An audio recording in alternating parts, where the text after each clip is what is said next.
regular mantras. So we go to page 1 and we'll just go through them all. Kind of get a reboot of their Gita class. A good start. Let's just all say it together.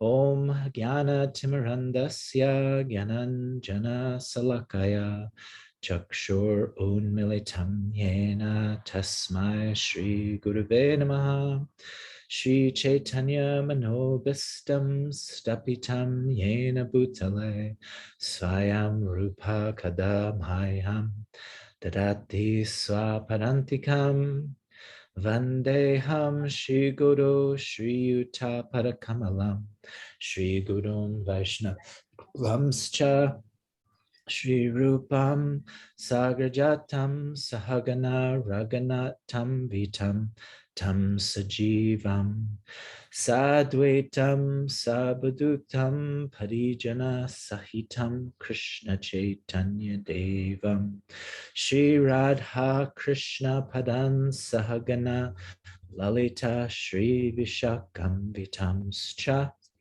Hey Krishna Karuna Sindhu Dina Bandhu Jagat Pate Gopesha Gopika Kanta Radha Kanta Namostute Tapta Kanchana Gourangi Radhe Vrindavaneshwari Vrisabhanu Stute Devi Pranamami Hari Priye Vancha Kalpa Tarubhyascha Kripa Sindhubhya Evacha Patitanam Pavanebhyo Vaishnavebhyo Namo Namaha Shri Krishna Chaitanya Prabhu Nityananda Shri Advaita Gadadhara Srivas Adi Gauda Bhakta Vrindam Hare Krishna Krishna Krishna Hare Hare Hare Rama Rama Rama Hare Hare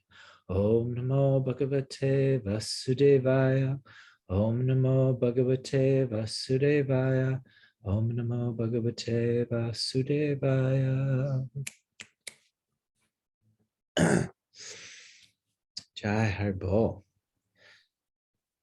So I missed your last class. What did you all talk about? Last class was good.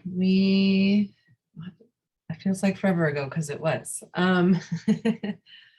We explored this idea of non-attachment, kind of went further into that, and we're still on chapter 2. Were we on chapter 2 or 3? We went over specifically text 48, and we tried to memorize it again, and I used it a few times in my yoga classes, talking about being equipoised, perform your duty equipoised, and such equanimity is called yoga, right? Right. Samatvam yoga uchate. So we kind of dove into that and just talked about equanimity and what that means for us, and those kind of things. Ed, anything you want to add to that? Or Team Satori? Yes. Can you say which book we're looking from? Because we only had the orange one. Yeah, I don't have that one in particular. Ed, do you have the small orange one? We just discussed chapter 2, text 48. That's where we left off, pretty much. Can I still follow along in the orange one? Yes. Okay. Mm-hmm. Ed, did you want to add anything from our discussion last week? Okay. Still trying to bring it all back. No, feels like a while ago. It was a really good discussion though. We talked a lot about attachment, and just kind of worked through that conversation and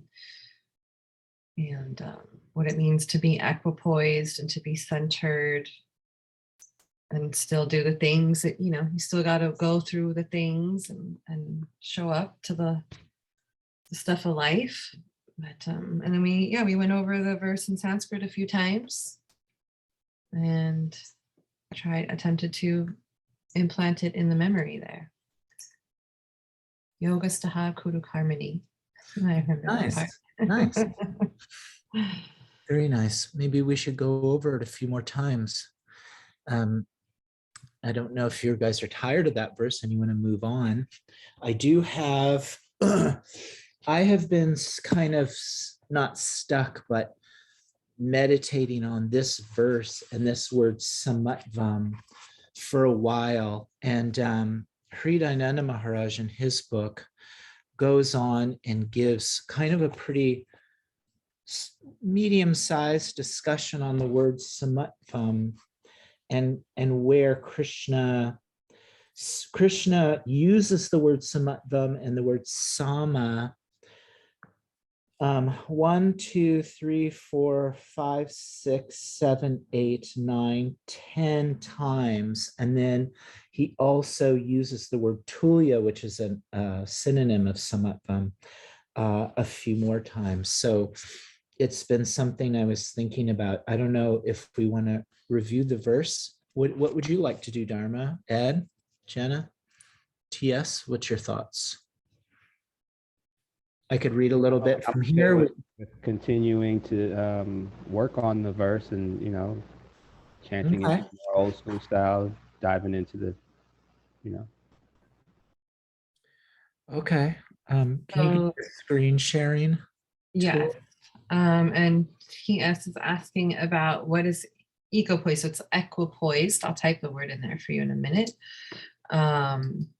Equipoised means to be sort of, I think of like a ballerina or something, like even though they're doing all these dance moves, they have a centeredness about them that maintains their balance as they're going through all the motions. So being equipoised is really a state of mind where we have equanimity in the mind. Yeah. Okay, you can share the screen. Good. Okay. Yeah. So before we get into this, why don't I just read just a paragraph or two from this? Can you also see me on the little picture? It's pretty nice. So Hridayananda Maharaj put this together, this study guide, and I lean on this thing heavily. And so let me just read 2 little paragraphs and then we'll go over the verse. How's that sound? Equality, Samatvam. Krishna first defines yoga as Samatvam. So to put it into perspective, going back, the section beforehand, Hridayananda Maharaj defines the word yoga and all the places that Krishna talks about yoga. But Krishna starts his definition of the word yoga with this word Samatvam. He doesn't talk about it as being linking until later. So Hridayananda Maharaj says, Krishna first defines yoga as Samatvam, equality or evenness in chapter 2, text 48.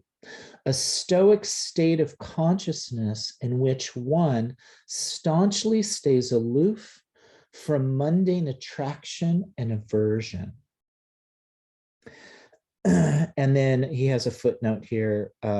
Krishna uses the word Samatvam or Sama, even or equal, in the sense in many verses. And I said it's about 13 different verses that he uses the same word. This equality or equanimity is thus the opposite of and the antidote for dvandva or duality, such as joy and sorrow, victory, defeat, gain and loss, fame, infamy. In the above section on karma, I listed these dualities, saying that trapped in dualities and their extremes of joy and sorrow, we love and hate material objects, forgetting that our real self exists beyond material objects. So that was the first paragraph. Any thoughts on that? What do you think, Dharma, Ed, Jenna, TS? There's one more little paragraph that I'll read.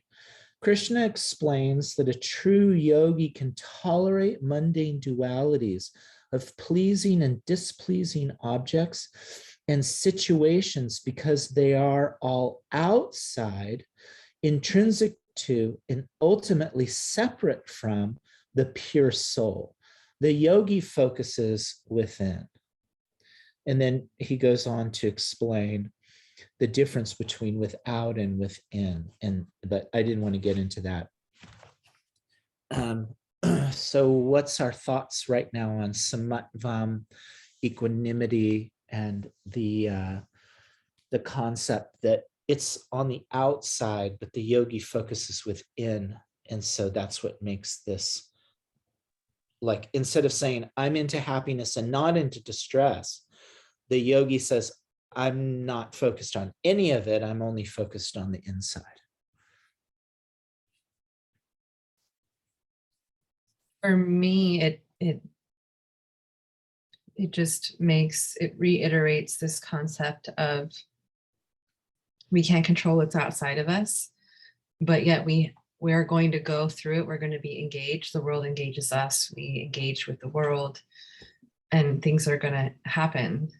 But yet we're not disturbed by the things we may feel because of those things, or the things that we are seeing or experiencing or not getting or resisting, or whatever the flavor is of the moment. It reminds me of a treatise that was written by a sage named Atisha. And he said that the greatest achievement of yoga is when the mind is not so disturbed.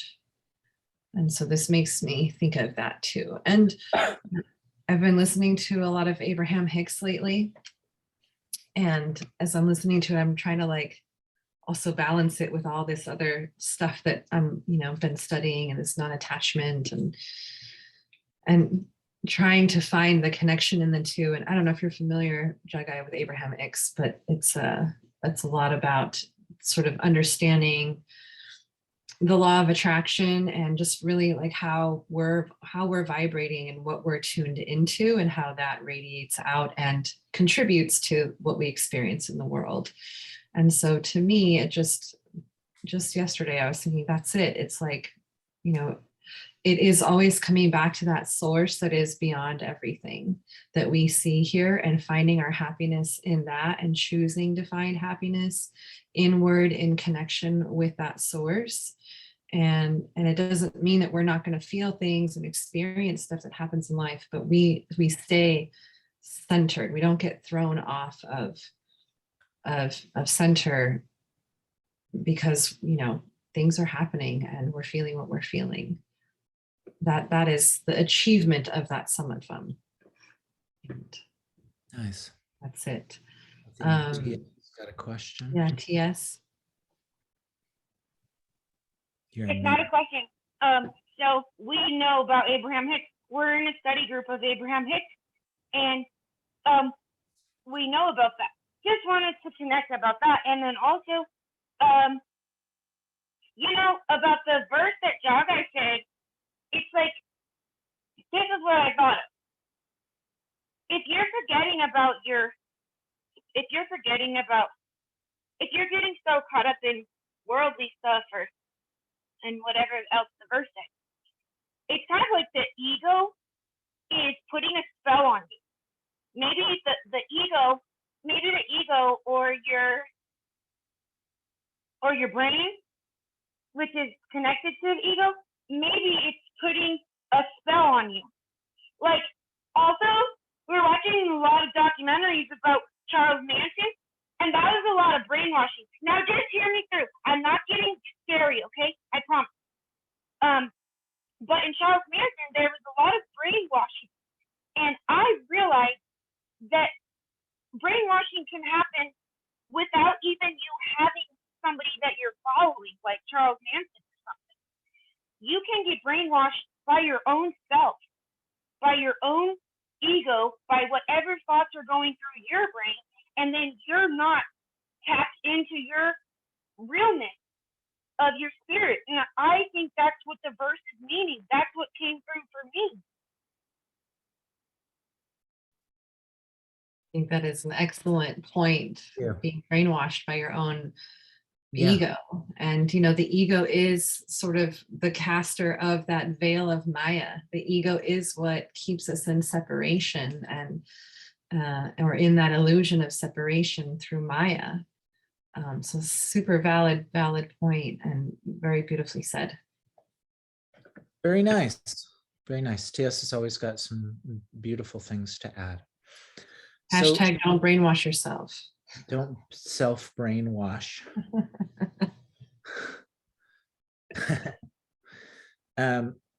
What happened to you? I brainwashed myself. Okay, so let's go over these words and really kind of focus on each one of these words and concepts, and it will help us kind of digest this verse. Then we'll go over it a few times and really kind of understand the depth of it. So, as always, Krishna being beautiful and brilliant, he starts this by saying, Yogasta. So this word sta means like a place of or situated, like a stan, like Afghanistan or Rajasthan, or it's the place of the Rajas or the kings, Rajasthan. So Krishna starts by saying Yogastan, situated, a place of yoga. And this word yoga in this definition is kind of referring to the practice of yoga, but situated in this connection. So it's like a state of mind, right? And Pure Prabhupada calls it equipoised, like we're in this state. Does that make sense?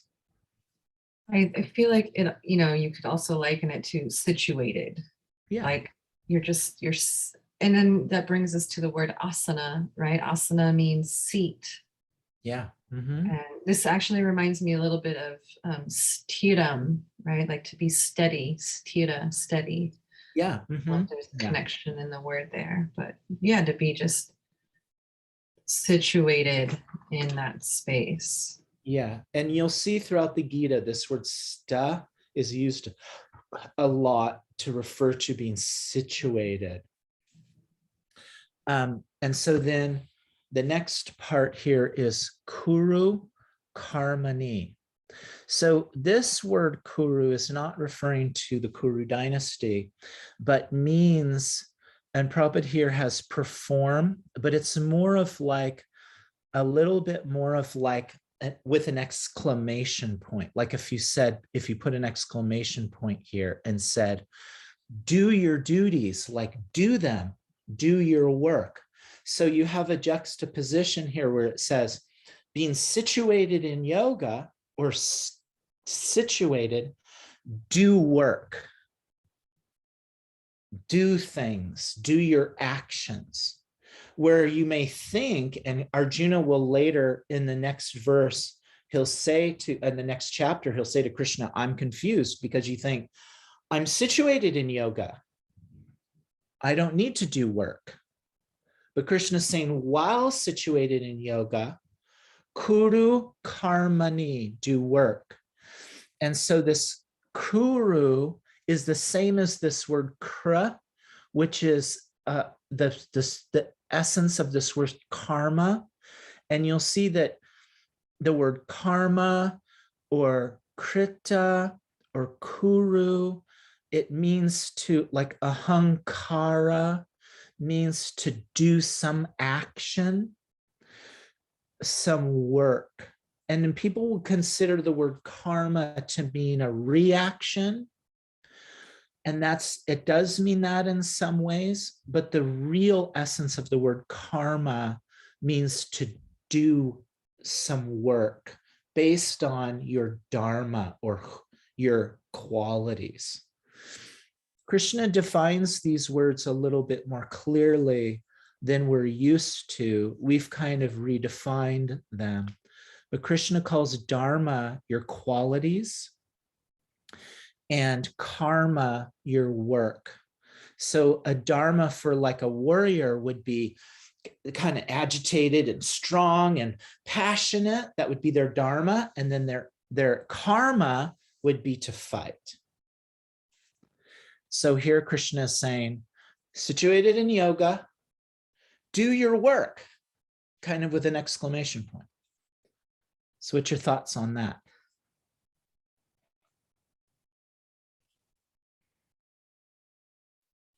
I like how you sort of contextualize Dharma as sort of your qualities, right? Your innate qualities, your unique qualities that come with this personality, and also the soul's qualities too. And that karma is action, right? But really action in the world, like in really engaging in the world. So I like that clarity there. And I like it. Go ahead. No, go ahead, Dharma, finish.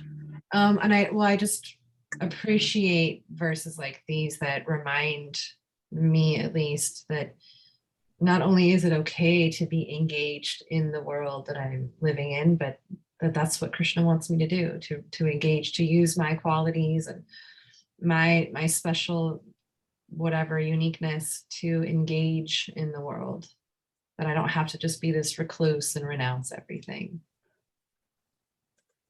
Yeah, nice, very nice. I get from it like he's telling Arjuna, the process, you're going to have these emotions about your karma. So go through these emotions, work on that, but and by that meaning, do the karma, do the work. So we all have these emotions that are attached to our soul journey, and we have to work it out through our karma, which is our duty. That's what I got. Nice, very nice. So one thing is when it comes to dharma, which is the kind of the essence of where karma comes from, there's a misunderstanding that people think that dharma is some kind of like divine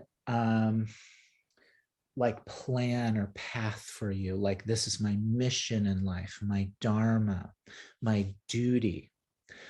That's not really what dharma means. Dharma means your qualities, which have come through so many things.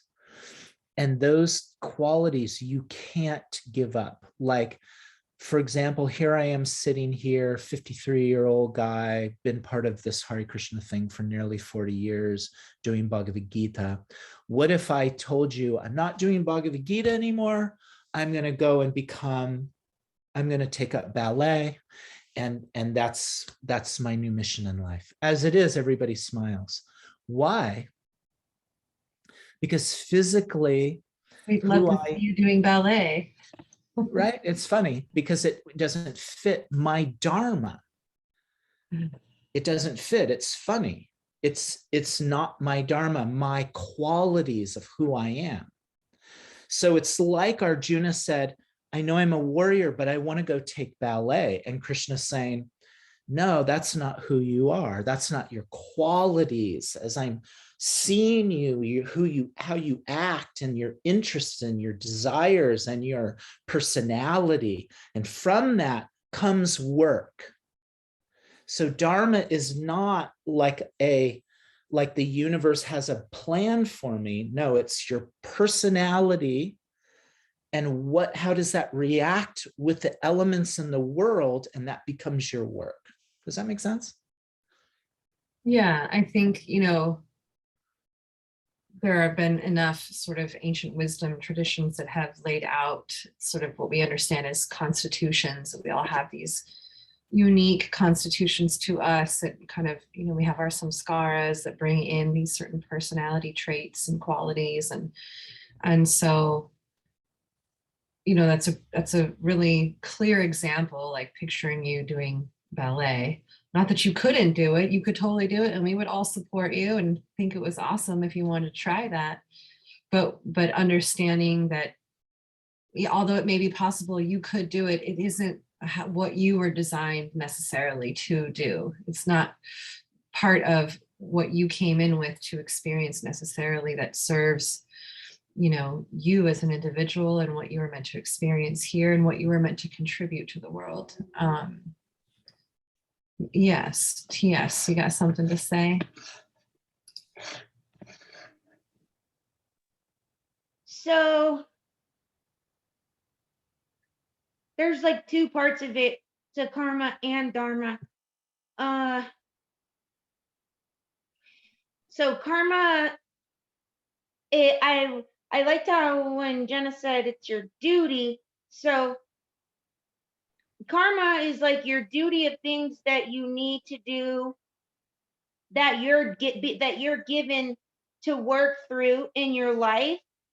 That's as in your duty. So it isn't that far-fetched if somebody says in the American karma, like, oh, that's karma coming to you or something. Like, I mean, no, karma doesn't zap you in the booty or something. No, but you have these duties of things that you're working on. Like when some of us in our system was working on not weaponizing our anger. But then if somebody weaponized their anger against us, it was like adding into our duty of karma to work on our own weaponizations of anger, right?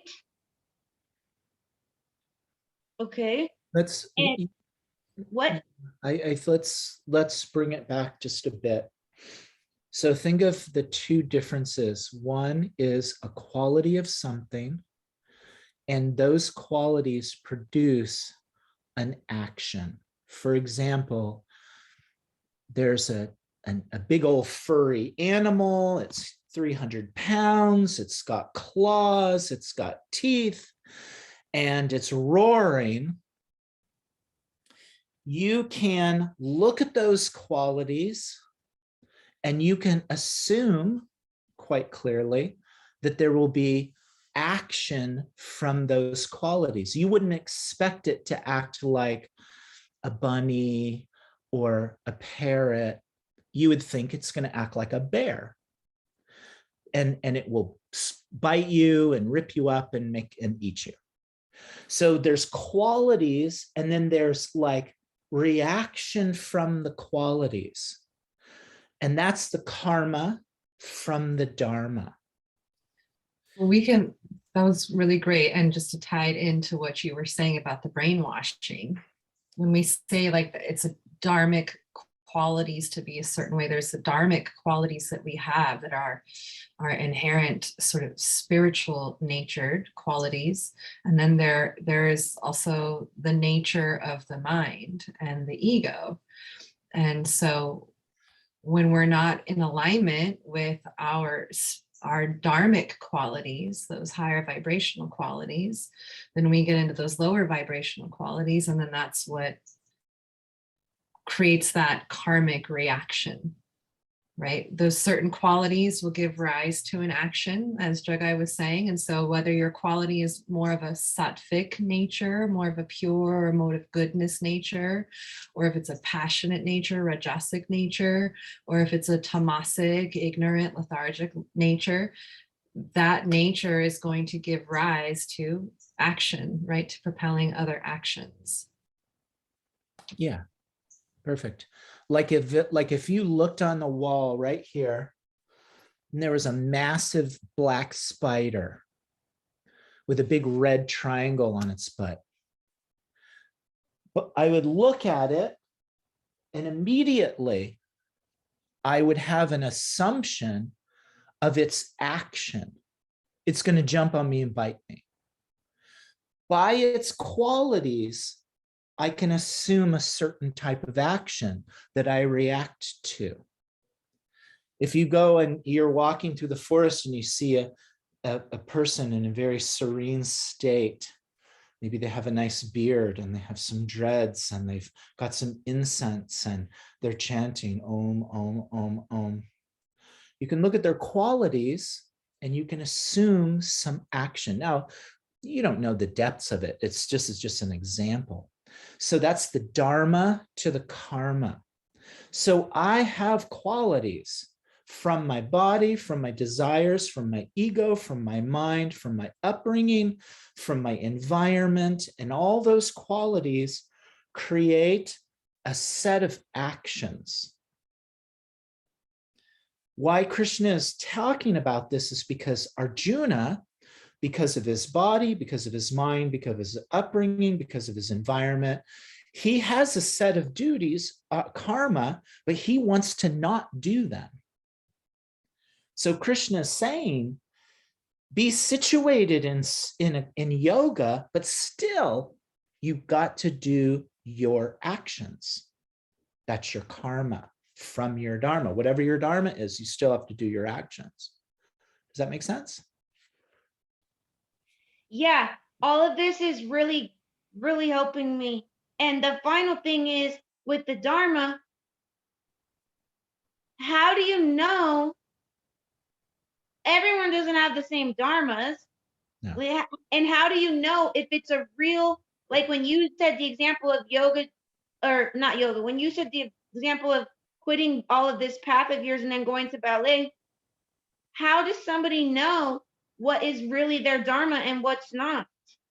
Like how do you know that ballet isn't, and that what you've been doing was the wrong one or whatever? How can somebody figure that out? You can't just call up Krishna and say what is going on. If you could call up Krishna, let me know. I'd like to have that number. Yes, that's a great question. And in this current state of world that we live in, one of the things is that we're confused. That's one of the negative qualities of the modern world, is confusion. In previous times, people were very sure about their Dharma, but nowadays it's complex and it's difficult. So there really isn't an answer. There isn't a thing. There isn't like a list and go, oh, I'm a this and that. Here's my Dharma. Here's my duties. It takes time, and it's good to have a teacher and to have a good association, good people to help you understand what your Dharma is. Because in the world that we live, as Dharma was saying, you have a range of qualities, good ones and bad ones. So okay, I could say, well, I'm a white male growing up in America. My Dharma is eating steak and shooting shotguns. No, it's not. I choose to take a different qualities of myself, which produce a different set of karma. So it is complicated, and Dharma is a complicated concept, but it is part of the yoga sta that Krishna talks about, being situated in yoga first, then doing our karma. So it's not, he's saying, whatever materialistic space you're in, then do your karma. He's saying yoga sta, situated in yoga, then do your karma. So the higher qualities of yourself, the higher consciousness of yourself, that place that you're situated in, then you're going to do your karma. So if you're yogasta, are you going to go hunting? No. Are you going to go on a raping, pillaging rampage? Well, what if you're a Viking? No, you're not, because you're yogasta. So it's understanding our Dharma, our true Dharma, is part of the yogic process. You want to talk on that? Okay, Ashriel, how are you? Yeah, it's real. Really well said. I was gonna chime in, but was letting you finish, which is, that's what modern day yoga is so good for, is allowing us to have enough quietness and clarity of mind, and cultivating discretion and self-awareness and deep self-reflection, and really connecting to our intuition through the Hatha Yoga practices, right? Those were really designed to help facilitate that process so that you could be situated in yoga and then go do your Dharma. And so it's what Patanjali would call swadhyaya, right? Self-study. Swa is to be established in the self, right? So studying things, practicing things, doing things that help you learn more about yourself. And I think that the Hatha Yoga that we have available to us allows us to do that, as well as, you know, we are seeing more and more of these sort of personal development programs that allow you to really get to know yourself more. But there are little cheats you can do. You can go see a really good Vedic astrologer and get some insights to sort of what your Dharma is. And I also have a friend who does karmic astrology, so helping you understand the karmic lessons and the patterns and the threads through your life, and understanding that a little bit more. So there are, you know, these sort of more esoteric aspects of yoga that can give a little bit more awareness and insight to our dharmas, but really it is a process of excavating ourselves, and as Gora often talks about, cleaning the lens, the magnifying lens, your own lens that allows you to really see, rather than with the ego, really seeing with that pure eye your own true self. And once you have more of that clarity, then you're much better able to connect with that sense of knowing of like, this is where I'm supposed to be right now, doing this thing at this particular time in my life. Nice, nice. Ed, So, you want to say something? Yeah, I was Go gonna ahead. say, I think just like Jagai was saying, the path of Dharma gets confused a little bit. You know, I look at it from like kingdoms, right? Plant kingdom, animal kingdom, human. And the human Dharma is everybody's got the same Dharma. It's to come into the world as a human and then to leave and reconnect. So you disconnect when you come in as a human, you reconnect with Krishna, with source energy, right? And so when we come into this human world, there's unlimited amounts of pathways that you could take to reconnect, some easier than others, right? The hardest path is, I think, is the easy route that we think is the easy route. And the easy route is what we think is the hardest path. I think that's even a verse.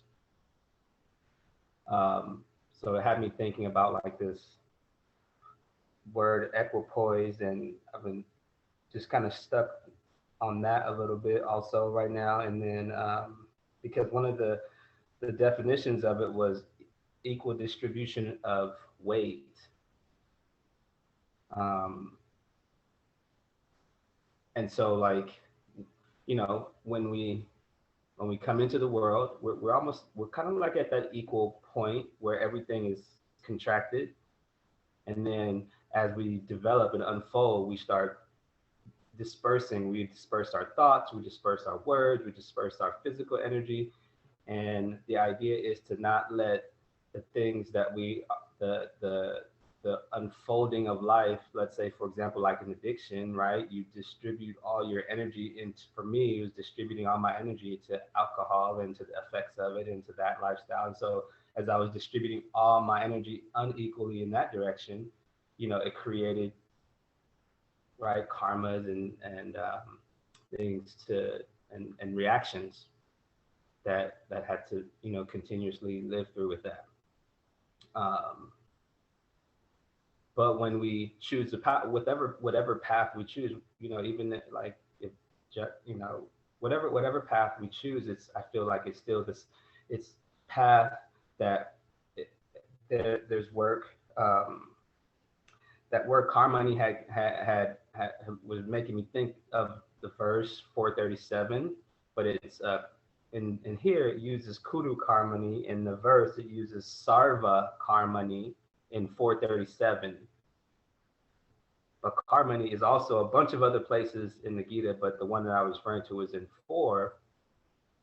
And then verse 37, it uses sarva karmani, and and then the synonym was all reactions to material activities. And so it was dope that we were all already talking about that. And to put it to and connect it to this verse, this verse talks about like when you know, basically when you know, which is if we knew exactly what our dharma or our purpose was, it will kind of burn up, just like the fire would burn up all those reactions to material activities.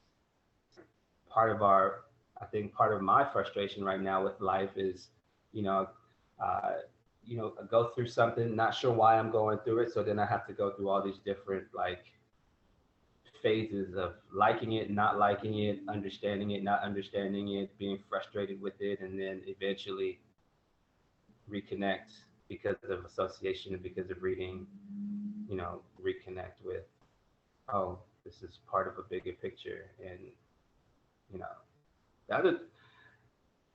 other thing that was making me think about this whole conversation was feeling. Like what is this thing called feeling, or this experience called feeling, that makes us unequal in our poise, right? And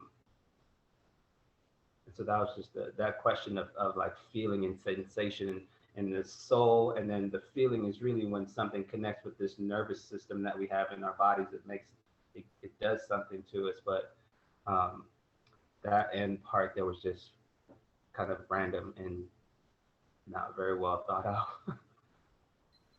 Carolyn Miss does a thing on feeling in the nervous system and memories, and she pretty much talks about learning to recognize and not get hooked in to the feeling, that it is part of our hard wiring in our nervous system, but that our consciousness can supersede that hard wiring, and we just have to not hook into it and distribute our energy in that way.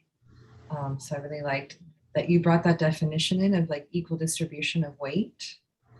Like think when you're even balancing and doing certain yoga poses, the way you distribute your weight is going to be different in each scenario that you're in. So equanimity doesn't always look like, you're that sadhu that Jagai was describing earlier. But I also just wanted to point out, great job on throwing your favorite verse in there today, back to Ed.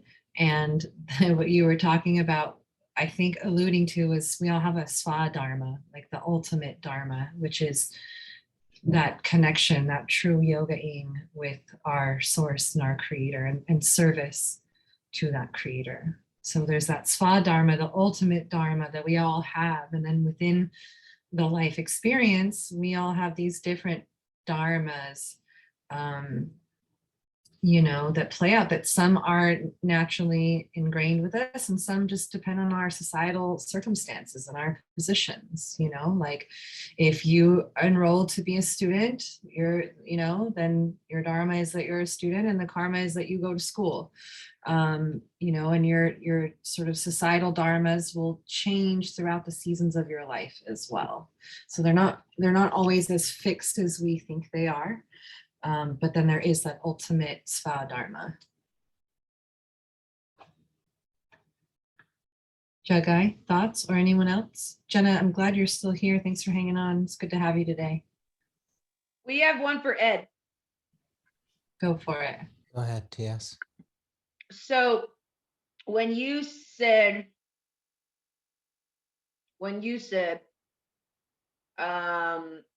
you wonder, I'll just try to paraphrase it. Like you wonder what it is you're going through or why you're going through something. What is that? Do you think that is a dharma, like a higher thing questioning, a higher quality that's like in conflict that you're questioning? Is it a karma thing, or is it an ego? I think it's just in the moment of experiencing something, I've forgotten or it's like a combination of them all happening, and the ego in the moment wants to suffer, or wants to blame, or wants to point finger, wants to find a reason, and then the higher self eventually gets to remind me, once I work through the physical like sensation of it all and I get some clarity, I really can resituate myself back in the fact that I'm having an experience. There's a lesson to be taught. It's happening for a variety of different reasons, right? But if I remember that I'm experiencing it, but I'm not the sensations and the feelings that I'm experiencing. And when I remember that, it I can breathe through into my nervous system and settle and become more equipoised and balanced, right? In the midst of something, sometimes it's possible to do it. Sometimes it comes through reflection after I've already like spazzed out. That's interesting. We never thought you could have Dharma, karma, and ego all kind of in this mini tornado. Well, that's part of, I think that's part of the you can, right? You can, and the more you the more I meditate and stay connected and in association and doing those, you know, eating right or eating good and healthy and exercising and, you know, doing all the things that keep me closer to my evenness of mind, you know, that's what the pattern will kind of cultivate to be. But when I get off of that, you know, and I get caught up in the materialism of it all, you know, and my inner stuff is in like all right. I'm all like hyped up on sugar from energy drinks or protein cookies and not drinking any water, you know, then I'm all like freaking out if something small goes wrong, then I just spaz out or, you know, find myself tripping off of a memory of something that I, you know, that happened in the past, and I'm mad at someone over it right now for no reason.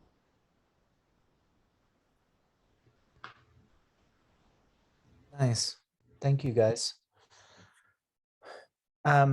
So we really dug into this first line. So let's say it a few times and let's try to burn at least one thing I've noticed with myself over all these years is that when I was young, I've memorized a lot of verses. Sometimes I try to memorize one every day. And most of them, I don't remember the whole verse, but a lot of them, I remember the first line. And then when I remember the first line, I can look up in the Gita in the back. There's an index of the first and the third line, and then I can find it. So if you can at least burn that first line to any verse into your mind, the Sanskrit, then when you're talking and you're speaking about equanimity, you could say yogasta kuru karmani. You don't have to say the whole verse, but you're just referencing it, right? And so it's a good exercise. So let's say this a few times.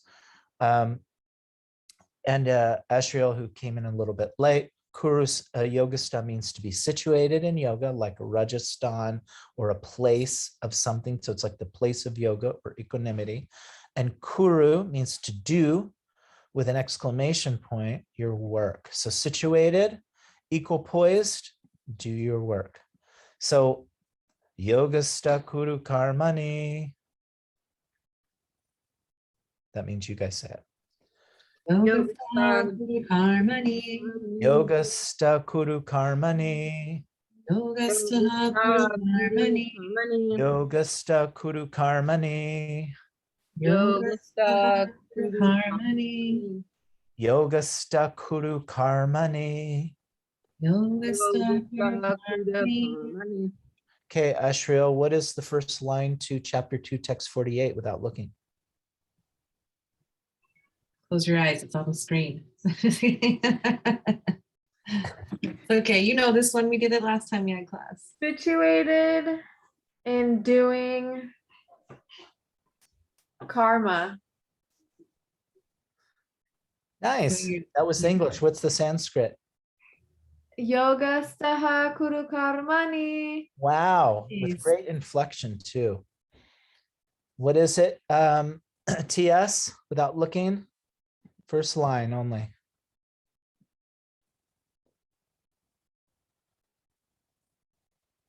Yeah. Well, only thing that was in there was Yogastha Kuda Karmani. That's it. You got it. You got the gold star and the smelly sticker. Ed, Yoga staha kuru karmani. nice. And then what does yogasta mean? TS. Oh, No way. We're just gonna say it means you're a yogi studier. Nice. What does Kuru Karmani mean? Ashrial. Performing your duty. Yes. And then Ed, Yogasta Kuru Karmani together means what? perform your duty equipoised. Excellent.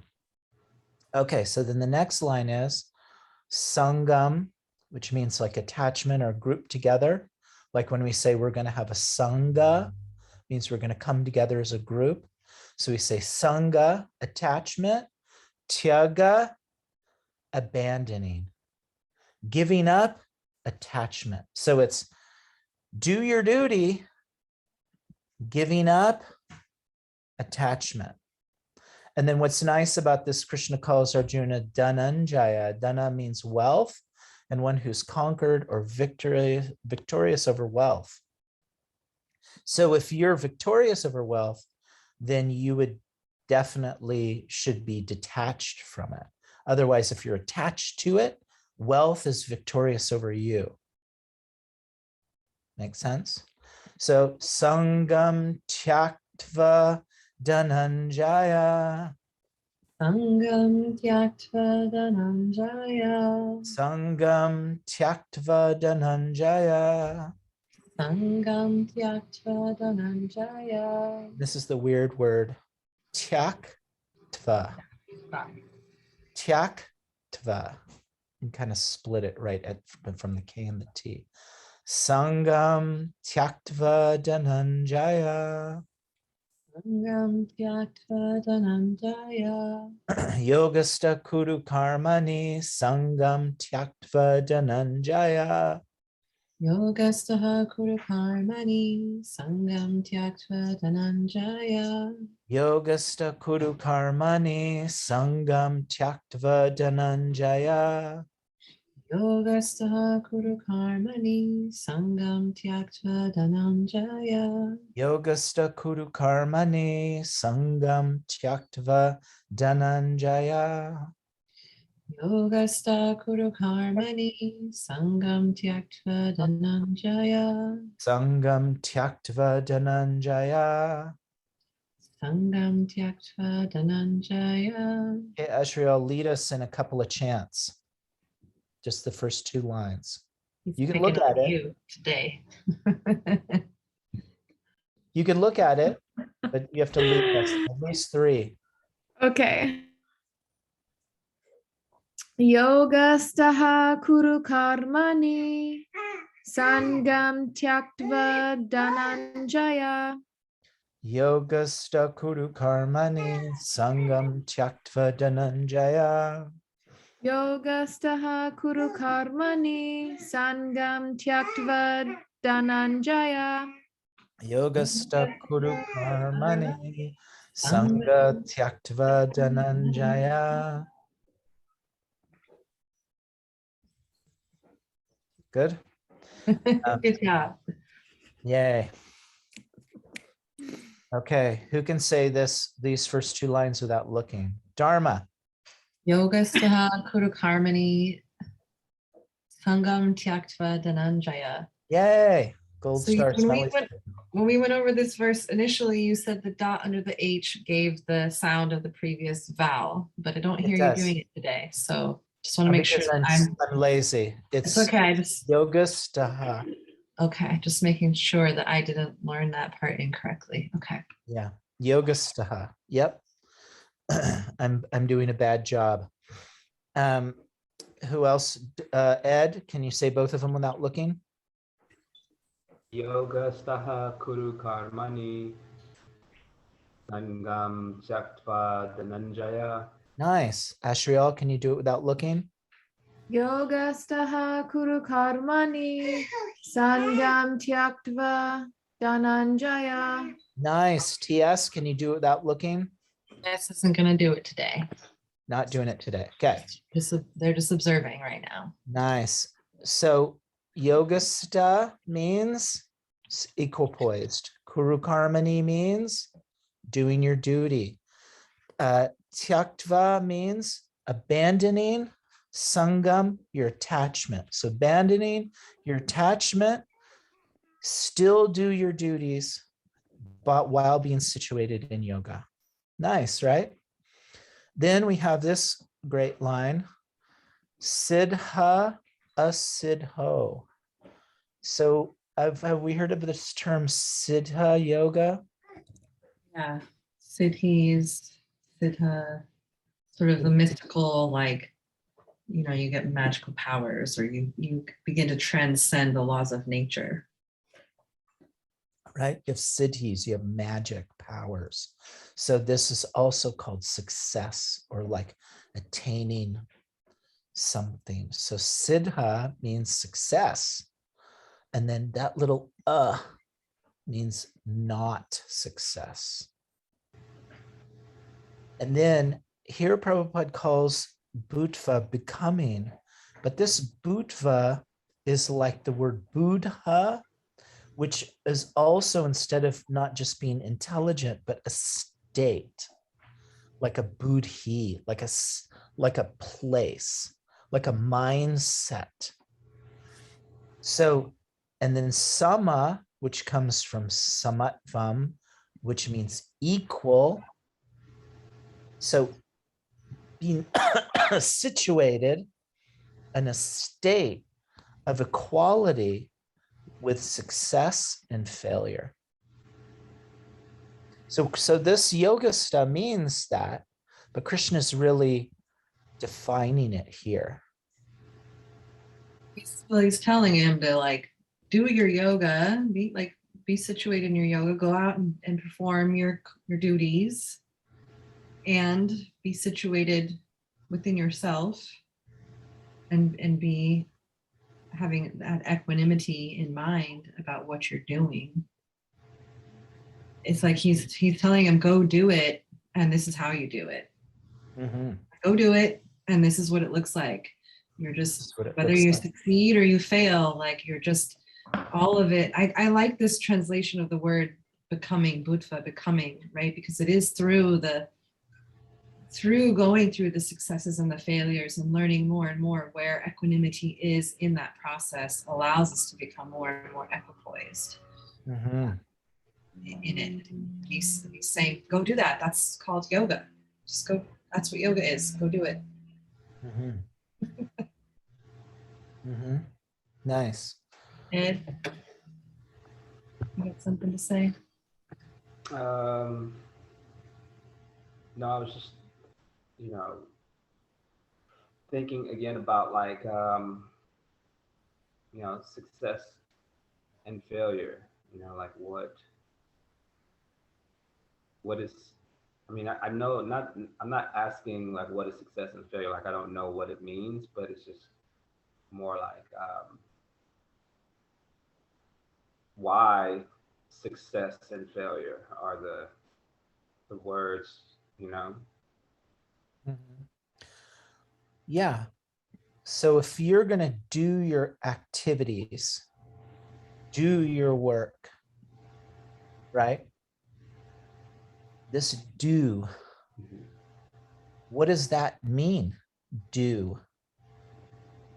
Krishna says being detached or giving up the attachment, you're situated in equality of success and failure.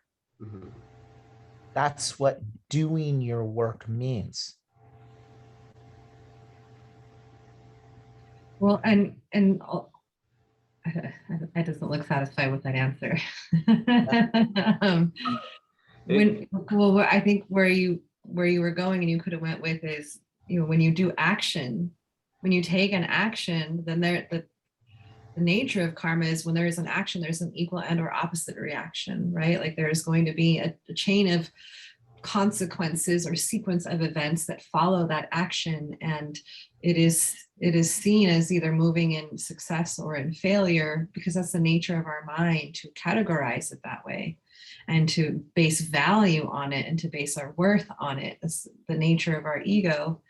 And to not do that. And remember the context of this conversation, he's talking to Arjuna about going out and fighting a battle.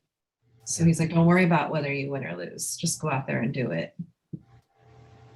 Yeah. Yeah. No, Because you may. I got that. I was actually trying not to necessarily say that in the sense that, and posing the question, because, you know, the success and the failure is what I guess what we define as success and failure, but from Right. from the dharmic level, or from just the higher level, like it is all really success of living.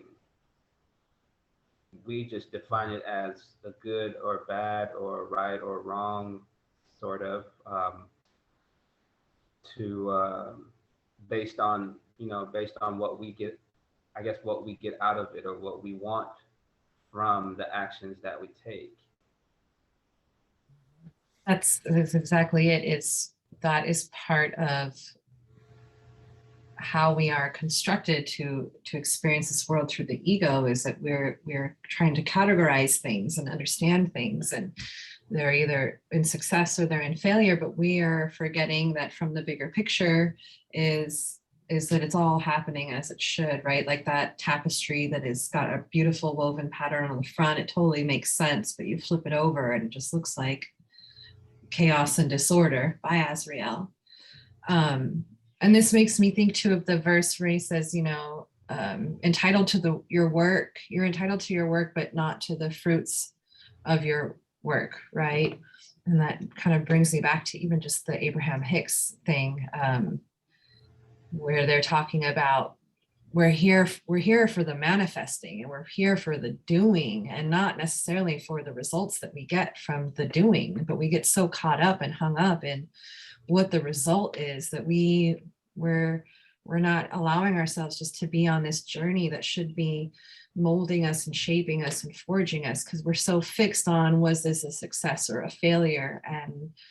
And we really aren't entitled to those outcomes. We by default experience those outcomes, but we're not entitled to them. That's what the mind says, though. It's like, I did this thing, I did everything right, I did it all in the right order, on the right time, and it didn't work. Yeah. And you kind of answered your own question in that statement there, is that it's a construct of the mind, because we're trying to make sense of what is in front of us and kind of organize it. That's the nature of our brain, is to make sense of the information that we're taking in, and to use our discernment and discriminate between right and wrong. And that isn't necessarily a bad thing. It was how we engage in it. And if we forget to take in the greater picture of everything in the bigger whole, and we get real hung up on what success means and what failure even means, like how that identifies our level of worth and value, or the outcome of our circumstances. Nice, nicely said. And the backdrop of all that for me too is like thinking about this new age of manifesting. And I know I don't like to say it so much because I think it gets perceived in a certain way, but I do believe that we are collaborators and co-creators with Krishna. Like, we're here and we have free will, and so that implies there's some collaboration going on. And although we may not be in full control, we are kind of like that little kid that's sitting in the dad's lap at the steering wheel. We are steering a little bit, and so we can together create this journey. And I do believe that there is and when I say manifesting, I don't mean like all of a sudden I just have money in my bank account, but like really creating a life and creating an experience in collaboration with our creator. Anyways, I interrupted you. Nice. Wait, what is it? Go ahead, TS. What is, I got intrigued by this thing, this manifesting thing. So why are you saying, Ed, that you try not to say that a lot, or like this new thing of like everyone saying that? But I was trying not to necessarily interject it into this conversation right now because, but it's in the backdrop of my mind of looking at this philosophically at that sort of this, this paradigm that we are in where it's like setting intentions and manifesting and setting goals and doing all that stuff within, and then so that is in my sort of like backdrop or parallel as I am looking at this verse, to kind of see where the two uh, overlap or meet, or just kind of work them together a little bit in understanding. So Okay, thanks. In a way, when we, not in a way, but it is happening when we take certain actions, karma, right? We are manifesting other actions. We are manifesting all the time. It's just, are we consciously manifesting a reality, or are we unconsciously manifesting our reality? Mm-hmm. One other little take that I get from this, being more like motivated by results. When I look at this, it says, do your duty, your work, give up attachment, which when I hear that, I immediately think, does that mean you do a shitty job? Because you're just not attached to it. Like, oh yeah, I'm just gonna do it. No, he doesn't say be unattached to the quality of your work. Yeah, well, the next word he said is siddha, success. Well, that means that if you get success, he says here, be equal in a space of success and failure, which means you're working and your work can get success. So it's not that you only are doing a shitty job because you're unattached. You're working and you may be really successful or not, which is odd. But you're in a space that neither one of them matter to you. Let's refine that a little. I think that they don't disturb you. They don't then make your distribution of weight go out into the fringes. Maybe I shouldn't say matter. It doesn't disturb you. It would have to matter for you to do the duty. What I just thought of, because this entire time when you're saying about, results or like the outcome, clinging to that, I couldn't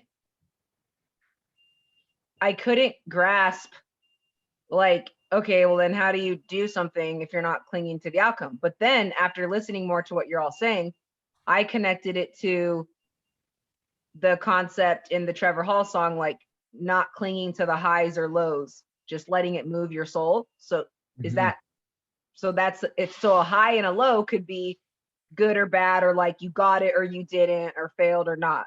So it's in that same category. Yeah. Yeah, exactly. Clinging is a great word here. It is in that clinging to the thing, which implies there's a need, and that need comes from a place of lack, right? As opposed to you're just doing it because it's your dharma, it's what you're supposed to be doing. You're not doing it with this expectation of result because you are already coming from a place of disconnection or lack. But the clinging, that word is a key word there, where you're clinging to the results. Now, in the beginning of the next chapter, Arjuna pushes back on this. He doesn't really understand it because he can't understand why his duty or his work would be to do something horrible. And Krishna is saying, be detached, be a yogi, and all these things. But at the same time, he's telling him to do work, and Arjuna is still confused by these two things. He calls his instructions equivocal, which means that they're like two completely different things. So Krishna goes and speaks more about this and really kind of digs into it. The whole next chapter is called Karma Yoga, which talks about doing your duty, being equal, how, and this and that. So this is like a quick definition, but the cool part about this is that, and I really kind of meditated on this. In many places in the Gita, Krishna uses this word uchate, as if he's saying, this is what it's called. It's as like a third party. Though Krishna is the originator of the Bhagavad Gita, he's speaking as a reference, like this is what they say it's called. He's not saying I'm saying it. He's saying uchate. It's called that. Like the sadhus, the sages, the Vedas, the literature, this is what they say is yoga. And so in this last sentence, Krishna says that these items here, doing your work situated, unattached, and equal to success in yoga, is called Samatvam. And that's the definition of yoga. Uchate. That's what being an entry level definition of yoga using, what would it be, inference to previous text? Is that Shabda? Shabda as referencing other texts, yes. Right, and so he's like, look, you've already heard them, the yogis, talk about what yoga is, be equipoised, and then Krishna is going to almost like give him the next level of understanding of yoga, because Arjuna is challenging him on this point. Yeah. And it does show like there are layers to understanding in yoga. Like when you first come in and you learn what yoga is, you think it's one thing and it is that thing. Then you learn a little bit more and you go, oh wait, but it's this thing. Well, it is that thing and it's also this thing. And they're just layers and layers and layers of what yoga can be. That's why it's so hard sometimes to explain what yoga is to people, because it isn't just one thing. There are so many layers of deepening what yoga can mean to somebody. Yeah, yoga is like it's philosophy. Like, it's odd that we use the word, in a sense, it's like religion. It's like, yeah, it's undefinable with one word in English. It's like Krishna consciousness is yoga, and what I love about exercise, huh? Like it's not an exercise. Like it is what it's coming down to, about how everyone's running around talking about yoga as like an exercise, a thing for your body. It has much more expansion than that. That's why there's not like terms to actually bring it into this worldly realm. Correct. But that exercise that we're seeing now, the yoga exercise, is like the pre-K entry level of yoga that, is still part of the yoga system of cultivating a healthy body, a healthy mind, healthy use of our brain and our attention and our breath, so that we can actually achieve these other definitions of what yoga is once we've got that first level down. Mm-hmm. Now, just randomly, because I saw this the other day, how the heck does finger yoga fit into any of this? Oh my goodness. Because they're doing yoga poses for their fingers. Yeah, is that not a real thing within the yoga traditions? I mean, there's a lot of watered down versions of ways that we can make the body more flexible that we're going to put under the category of yoga that isn't necessarily yoga. So you're not teaching this in your 200 hours? No. Okay, so I'll skip that video then, because I saved it to watch later, but I wanted to ask one of y'all. So I'm going to leave right at 3. I have to go pick up my kids. So we have 5 minutes.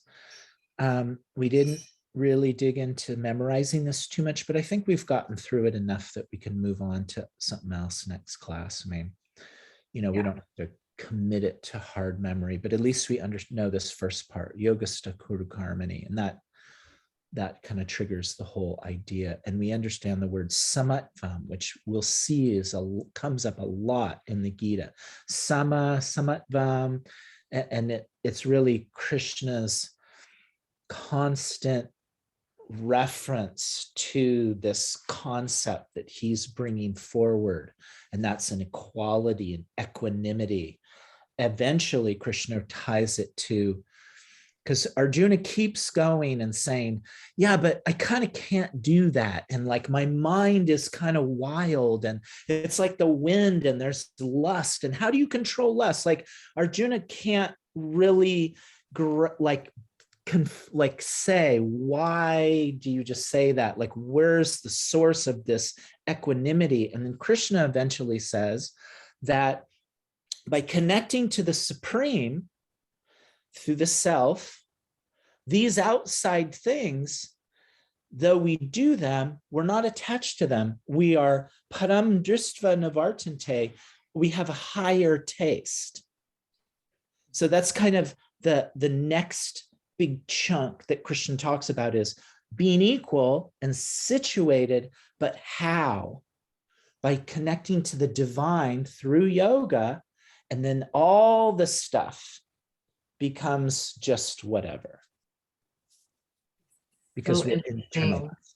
Because I've really been trying to understand this Abraham Hicks thing and the connection, because for whatever reason, I want to rationalize that. And it's like, they talk a lot about just staying in the vortex, which just can translate to staying connected to source. And when we're not in the vortex, when we're not connected to source, then we see contrast, or we see the duality of this world, success and failure. And when we see contrast, they describe it as we go through the wobbles. We get really wobbly. We have all these emotions and we're kind of bumping around, and it can shift our mood to where we're just really caught up in the attachments and the clinging that we have to the needs that we're trying to fulfill materially, instead of just being in the vortex and finding that happiness within, and finding that joy and that love within, and trusting the process, and that, everything is working out as it should. But that idea of just staying connected to source is super common thread. I'm loving these analogies that I'm getting from this interesting Abraham Hicks thing. But I just thought for TS, you might like that connection there of understanding, not being in the wobbles. And when it gets wobbly, right? Because we're seeing the contrast. I don't like this and I want that. I don't like this thing. I want to experience this thing. And it's not about experiencing the thing. It's about the feeling that we want to be in when we experience those things. And that's what we need to connect to, is those inner feelings that we can cultivate on the inside, and then the outside matches what we're feeling on the inside. Nice. I have to jet, so I can either bail and you guys keep talking, or we can wrap it up. Closing it out here is good if we're all feeling complete, unless we good. Okay, Prabhus, thank you so much. I'm very happy that I have you as my Sangha. I'm very blessed, and I hope we have an amazing year this year, doing kirtan and Krishna consciousness, and becoming closer together as a family. Vancha kalpatarubhyascha kripa sindhubhyevacha patitanam pavanebhyo Vaishnava Sangha ki jai, Bhagavad Gita ki jai, Srila Prabhupada ki jai, Gaura Premanande, Hari Bol. Okay, All right, friends. See you all soon. Bye.